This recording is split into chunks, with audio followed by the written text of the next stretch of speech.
సరే ఆ global summit ఆ కథలు ఇంకా చాలా ఉన్నాయి చెప్పేటి, ఇది సందర్భం కాకపోవచ్చు. అయితే ఒకటి నిన్న చూస్తుంటే గుర్తొచ్చింది, అదేంది ట్రంప్ రోడ్ అని పెడతారట హైదరాబాద్లో. అని ఎందుకే ట్రంప్ రోడ్ పెడతావు?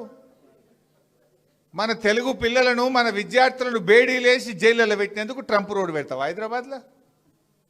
ట్యాక్సులు పెంచి టారిఫ్లు పెంచి మన దేశాన్ని ఇబ్బంది పెట్టి మన దేశంలో ఇవాళ వ్యాపార సంస్థలు మూతబడి పిల్లల ఉద్యోగాలు ఊడగొట్టినందుకు ట్రంప్ పేరు పెడతావా?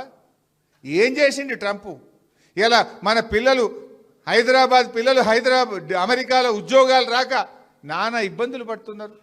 విద్యార్థులకు ఫీజులు పెంచిండు ట్రంప్, చదువుకోవడానికి అమెరికా పోకుండా ఫీజులు పెంచిండు. ఫీజులు పెంచి బేడీలేసి మీ టారిఫ్లు పెంచి భారతదేశాన్ని ఇబ్బంది పెడుతుంటే ఈయనట ట్రంప్ రోడ్డు పెడతారట.